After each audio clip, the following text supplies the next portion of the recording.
I've seen that one of the biggest problem a lot of people have in their relationship is that they expect their relationship to work on autopilot. They expect their relationship to automatically become what they have dreamed or imagined it to be, forgetting that for you to actually build a healthy relationship, you need to manually steer it to the place you want it to be. Because when you manually steer it to the place you want it to be, it's done intentionally and you get out what you actually want. But when you leave it to automatically get there, it leaves room for so many assumptions and so many ambiguities and so many things that eventually come to hurt you later in that relationship. So today we'll be looking at those questions, those conversations that you must have before you say, okay, let's become exclusive. Because it's only when you have these conversations, it's only when you understand these things and you are in agreement or you find alignment that you should actually get into that relationship officially. And if there's any form of misalignment when you're talking about these things, I think it's a sign that you shouldn't even get into the relationship. So don't waste your time, because eventually if you do, it will not lead anywhere.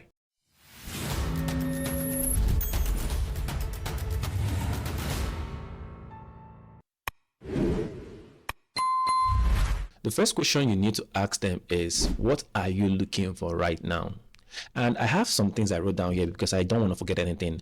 The thing you're looking for when you ask this question is to understand their timeline, like understand how they are thinking about this whole dating process. Because some people are just trying to date for fun. People date for different reasons. So you want to make sure that you understand the reason why these persons want to be in a relationship. So you want to understand their timeline. You want to understand if they're dating for marriage or dating for fun. You want to understand if they have any potential commitment issue. So you ask them this question, what are you looking for right now? And you're listening for those answers. So if somebody tells you, for example, well, I'm just looking to be in a relationship right now, I just want to, have fun, like get to be all that. And if what you're looking for right now is something serious, you want to actually date for marriage, you want to get married in maybe 1 or 2 years time, then you know that this person is not the right person for you. Because right now they are just trying to have fun. They're probably just trying to have casual sex. They're just trying to sleep around. They're just trying to have somebody that they can call in the night and all that. Not necessarily because they actually want to be married someday. So you want to ask them that question, what are you looking for right now? So if what you're looking for and what they're looking for is not in alignment, what's the point of going into the relationship in the first place? There's no point. The second question that you should ask them is, what role does faith play in their life right now? This is very, very important for Christians. If you're a Christian out there, you really do not want to get into a relationship with somebody who do not have any form of relationship with God. And you know that when you're asking this question, you want to see if they actually have a relationship with God. You want to see what shapes their worldview, because somebody who is not a Christian, something else shapes their worldview. And you don't know what it is. It could be politics, it could be their culture, it could be so many things. But you as a Christian, I want to believe that what shapes your worldview is the word of God. So imagine getting into a relationship with somebody that two of you have two different worldview or two ways of seeing the world. That's going to be a problem in the future. So you want to ask that question, what shapes your worldview? What's your relationship of faith life with God right now? Are you a Christian? Or are you just a Christian by religion? Or are you a Christian that seeks relationship with God? Do you believe in going to church? Do you believe, or are you a Muslim, or are you a Buddhist? Ask those questions because you want to find out where you are heading to with this person. Because the truth is that you don't want to go on a journey with somebody who's going to take a detour that is different from where you're going. Just imagine that you are trying to get to a particular state and you're heading in that direction, but then they have a plan of taking the left turn after they get to a point. Then you'll be left alone to walk the rest of the journey. So you want to make sure that this person that you want to get into this relationship with, they value the things you value. Their worldview is shaped by the word of God, just the way your worldview is shaped by the word of God. So that's what you're paying attention to. That's what you want to hear. And let me say this, because I didn't say it earlier. You're not trying to convince them to have the same answers as you. Because this is something that we do sometimes when we discuss these things with people. We're trying to change them. We're trying to bring them over to our own side. No, you don't want to do that. Just take their answer as what it is. When someone tells you, I want to date for fun, I'm not looking for anything serious right now, and I want to do all that, I don't really have a relationship with God and stuff like that, you're not trying to tell them, oh, why? Why don't you try? Why don't you become serious? Oh, why don't you try to build? No. When they say it, take it as what it is. Because one mistake we have made is that we have gotten to a point when it comes to dating that people go into missionary dating. They are trying to change people, they are trying to convert people, they're trying to make people come to their side. And when you do all those labor, they end up agreeing to do that because they want to be with you at that particular point in time. And eventually, when they are done with you, they leave. Or even they come in, they say, okay, yes, I will do this, I will build a relationship with God. Oh, yes, I will date for marriage. And then they allow you to get emotionally attached to them after a while, and then they go back to their default setting. Now you're heartbroken because this person doesn't want to play by the rule you created in the first place. So when they say this thing, agree. Yes, okay, that's what you see. That's fine. That's it. Just take down the information because you're gathering information. Just okay, yeah, this is what you okay. Just take it down and let them do what they want to do. Then what you have to do is to go back and make a decision for yourself that, well, they have said what they have to say. I've said what I have to say. I've heard them, and we don't align here, so there is no point. That's what you want to do. You don't want to force anybody into coming into your side. Make sure that they are on their side and they are doing anything they want to do. Wait, before we continue with the video, if you have watched up to this point and this video was helpful to you, please like this video so that YouTube can actually promote this video more for more people to view it. And also don't forget to subscribe, hit the notification button so that you'll be notified the next time I upload a new video. If this video has been helpful to you, if this channel has been helpful to you in any way, shape or form, please do well to encourage us by sharing it with other people. All right, let's get back to the video. The next question that you want to ask them is, what lesson did you learn from your last relationship? This is a very, very important question because here, what you're trying to find out is if this person self-aware. You're trying to listen for ownership. You're trying to listen for accountability. Because the truth is that a lot of people come into relationship and they lack every atom of self-awareness. They wouldn't take accountability for anything, and they don't take ownership for the wrongs that they do. So you don't want to be with that kind of person. So if somebody, you ask them, okay, what did you learn from your last relationship? They'll be like, nothing.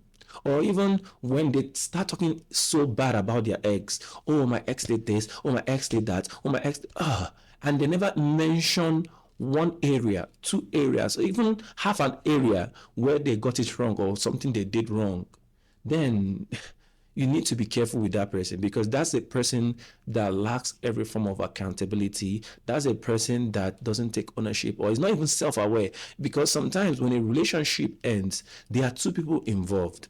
Even if this person cheated on you, even that person cheated on you, there must be something somewhere.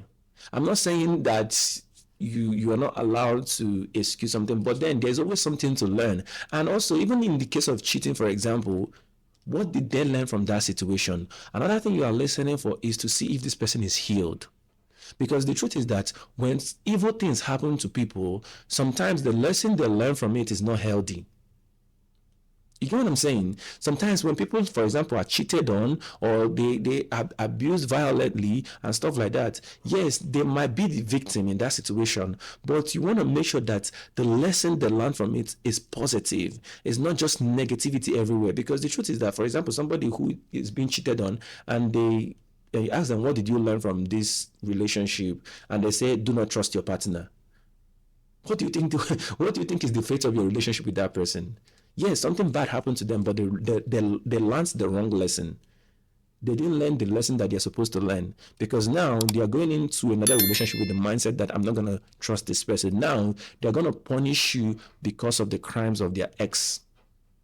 So you see what I'm saying? You see what I'm talking about? So self-awareness is important, accountability, ownership to whatever they might have done or contributed to the end of that relationship. That's what you're listening for. And when you hear those things, it helps you know the kind of person that you'll be dealing with in the future. I hope that's clear. The next question is, what does marriage look like for you, and do you want kids? I put these 2 together because I want to cover it in one place. So you're asking the person, you want to know their values when it comes to roles and responsibility, when it comes to gender roles. Because the truth is that there are people who do not believe in gender roles. Like for me, for example, I do not believe in gender role. I believe in spiritual authorities. I believe that God has called the woman to do something and God has called the man to do something. There is a spiritual role given to the man and the woman. Every other thing, when it comes to gender and physical thing, these are things a man and a woman can actually decide to help each other or design how they want it to function in their home. So you want to make sure that the person, when you're talking about it, you're listening to see if this person is the person that believes that, oh, well, I don't believe in gender roles, or oh, I believe in gender roles. So if you're somebody who doesn't believe in gender role, and there are people that and they believe in gender roles, now you already see that both of you are not in alignment, that it might cause issues later on. So you're listening for that. You're listening for all this conversation about providing, protecting, and whose responsibility is it the man's responsibility to provide everything? Like, oh, what kind of marriage do they want? Do they want to be like social media couple? Like, you're listening to all those things. You want to see how they view marriage. You want to see what their thought about respect and leadership is. You want to see their thought about submission. You want to make sure that they are the ones that are not like, oh, a woman will not submit for anything. A man cannot be a leader. What are you leading? Because there are people that are that way. They don't believe in leadership. They don't believe in submission. They don't believe in a woman submitting to her husband. They don't believe in a man leading. Why are you leading? Both of you are partners. You're supposed to be partnering in all way. These are mindsets. And I'm not here to criticize anybody's mindset. Remember, you're not here to criticize anybody's mindset at this point.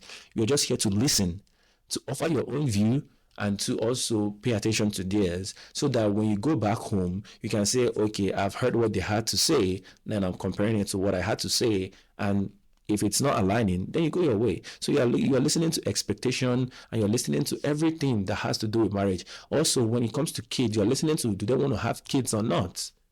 How many do they want to have? You want to also listen to how much value do they place on the gender of the kid. This is very, very important. I've seen people say crazy stuff when it comes to the gender of the kids. They're like, oh, women, I don't want a woman. I don't want to have girls. I don't think girls are sensible mindsets. I've seen other people say, some ladies say, well, I just want to have a guy, a boy. I've seen some ladies say, I just want to have girls. I don't like boys. These are mindsets. So these are the things you want to be talking about. Yes, I know some people might say, well, it's too early to be talking about all this. But the truth is that, remember, you cannot leave your relationship to chances. You don't want to even start something that you cannot finish. So it's very, very important to discuss these things. Some people will say it's too early. Well, it's not too early. If you're serious and the person is serious, you have this conversation early. And even the fact that people are thinking that it's too early, like if this person thinks it's too early and you think it's not too early, it's already a misalignment. That enough is a misalignment. Because when you're serious with your dating life, when you're serious with your dating experiences, you don't want to leave it to any form of chance. The next one will be, how do they handle conflicts? See, what you're listening to, or what you're listening for, is to make sure that this person is a forgiving person. Yes, when we say forgiving person, we're not meaning that, oh, you should go and cheat or abuse them and then expect forgiveness. No, that's not what we're talking about. We're talking about, is this person able to forgive even the minute things, or is this person the kind of person that when you do something, they are going to hold it against you for the rest of your life? They're going to remember it when you do something else. They never forget. They hold so strong to every offense because they want to weaponize it tomorrow. They want to manipulate you the next day. So you want to make sure that the person has a very good conflict resolution style. You want to make sure that this person actually apologizes, because there are people that don't apologize. They are never apologizing for anything. So you want to make sure that this person is somebody that genuinely apologizes, and they show remorse when they have hurt you, when they have done something wrong and stuff like that. So these are the things you're listening to. Are there the people that give silent treatment? Are there the people that are very reactive? They're always shouting at the top of their voice and all stuff like that. These are the things you want to talk about very early, so that you know that, is this person somebody I want to do relationship with? Is this person I want to do life with? And let me give you guys a bonus point today. Ask them what's their view on sex before marriage. This is mostly important for Christian. You don't want to get into a relationship where you have to be forced into having sex with somebody, or you have to keep declining until you even start weighing you out. Because I have seen a lot of people say, well, I don't know. I don't think we should be having sex, but or maybe when the lady says, well, I believe I should wait until married, and the guy be like, well, I'll wait because of you. And then they get into a relationship with you and they are forcing you to actually sleep with them. What you are listening to in this situation is this: make sure that this guy is the one championing it. Make sure that this guy is the one telling you, we're not going to be sleeping in this relationship. We're not going to be kissing in this relationship. We're going to keep it holy. We're going to keep it guided. We're going to set boundaries to make sure that we don't fall into this temptation. Make sure that the guy is the one leading. Men need to lead in this for you to know that it's going to work or it's going to be that way. Because when you're the one convincing them into it, most times they will test you, they will test your patience. And the truth is that if you allow yourself to be tested a lot, it might get to a point where it weakens you. You might get to a point where you even give in. So you want to make sure that this guy is the one championing it. So when they say that they are going to have sex, then you already know that this is not the man for you. Or even for some of you, you might say that you want to have sex and the guy say he doesn't want to have sex. You know the person is not for you. So whichever way it goes, make sure that you're aligned in these things, because when you find alignment in these areas, it makes the earlier process, it makes the dating process easier. This is just a few of them. There's so many other things you should be talking about with your potential partner even before you get into that relationship. But I want to believe that this is helpful to you. If there are any other thing you think that couples should talk about, people who want to get into a relationship should talk about before they become exclusive, please leave them in the comment section. Let me read up and we'll have a conversation about this. I can even make more videos on that if this was helpful. And don't forget to subscribe to my channel, hit the notification button if this video was a blessing to you, so that you'll be notified the next time I upload a new video. And I want you to like this video, tell your friends, share it so that other people will watch it and also learn from it. All right guys, check out the 2 videos that will be popping up on your screen, and I know that those ones will bless you also. I know there's so many things to learn, and I'll see you guys in the next video. Bye.